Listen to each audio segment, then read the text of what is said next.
தளபதி சொந்தங்களுக்கு வணக்கம்.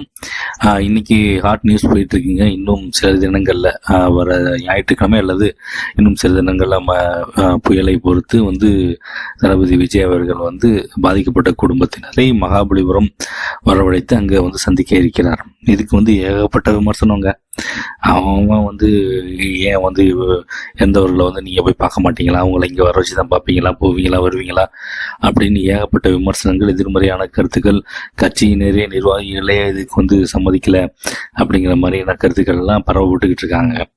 ஆனால் உண்மையில் என்ன நடந்துச்சு அப்படிங்கிறத ஜூனியர் விகடனில் ஒரு ஆர்டிக்கலில் கிளியராக போட்டிருக்காங்க. என்ன நடந்துக்குது அப்படின்னா, இந்த கரூர் சம்பவத்துக்கு அப்புறம் அனுமதி இல்லாமல் நம்ம இல்லை ப்ராப்பராக தான் நம்ம எல்லாத்தையும் செஞ்சாகணும் அப்படிங்கிற முடிவில் கழகம் இருக்குது. அண்டு இதை எப்படி செய்யலாம் அப்படிங்கும்போது தளபதி விஜய் அவர்கள் 40 வீட்டுக்கும் தனித்தனியாக போய் பார்க்குறது சாத்தியம் இல்லை. ஏன்னா அவர் முன்னாடி ஒரு நடிகராக இருந்தப்போ யாருக்கும் தெரியாமல் இரவில் போய் பார்த்துட்டு வந்தார், அதெல்லாம் ஓகே. ஆனால் இப்போ அரசியல் கட்சி தலைவர் ஆனதுக்கப்புறம் அவர் வீட்டை விட்டு வெளியே வந்தாலே எங்கே போகிறாரு அப்படிங்கிறது மீடியா மூலமாக உலகம் எல்லாருக்கும் தெரிஞ்சிருது.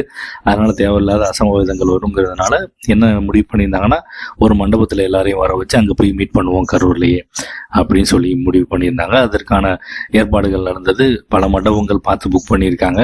புக் பண்ணி காவல்துறையிட்ட போய் பாதுகாப்பு கொடுங்க, அனுமதி கொடுங்கன்னு கேட்டால், இல்லை இந்த மண்டபம் சரி வராது, இந்த இடத்துல எங்களால் பாதுகாப்பு கொடுக்க முடியாது அப்படின்னு சொல்லி அவங்க ஒரு மண்டபம் சஜஸ்ட் பண்ணிட்டாங்க. அந்த இடம் பார்த்தீங்கன்னா ஒரு 50லேருந்து 100 பேருக்குள்ளே தான் இருக்க முன்னாடி ஒரு பகுதி. அந்த இடத்துல போனால் திரும்பியும் இதே மாதிரி ஏதாவது அசம்பாவிதங்கள் நடக்கிறது வாய்ப்புகள் அதிகமாக இருக்குது.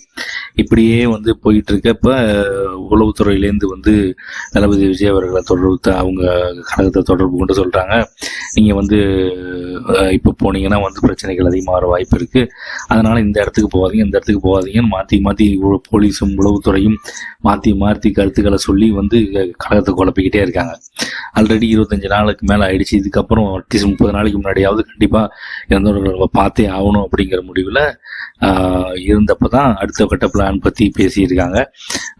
ஸோ சரி, மகாபலிபுரம் வரப்போ நம்மளுக்கு தெரிஞ்ச இடத்துலையே வரைச்சி எல்லாத்தையும் மீட் பண்ணிடுவோம் டிசைட் பண்ணியாச்சு. இதில் பிரச்சனை என்னென்னா, இவங்க எப்படியும் அவங்கள போகிறதுக்கு அனுமதி கொடுக்கவே கூடாதுன்னு உளவுத்துறையும் காவல்துறையும் சேர்ந்து இந்த மண்டபத்தை புக் பண்ணால் இது கொடுக்க முடியாது, அந்த மண்டபத்தில் இருக்குங்கன்னு கம்மியான ஆளுங்க இருக்க இடத்த காமிக்க வேண்டியது, இப்படியே மாற்றி பண்ணிக்கிட்டு இருந்தாங்கன்னா இது எங்கே போய் முடியும்னு தெரியலங்க. அதனால தான் கழகம் இந்த ஒரு முடிவுக்கு வந்திருக்காங்க. இது எப்படிப்பட்ட முடிவாக இருந்தாலும் இது கண்டிப்பாக நாங்கள் துணை நிற்போம். தேவையில்லாத ரூமர்ஸ் அவங்க கிளப்பி தேவையில்லாத அவப்பெயரை கழகத்துக்கு ஏற்படுத்த முயற்சி பண்ணுறாங்க. We stand with Vijay. Thank you.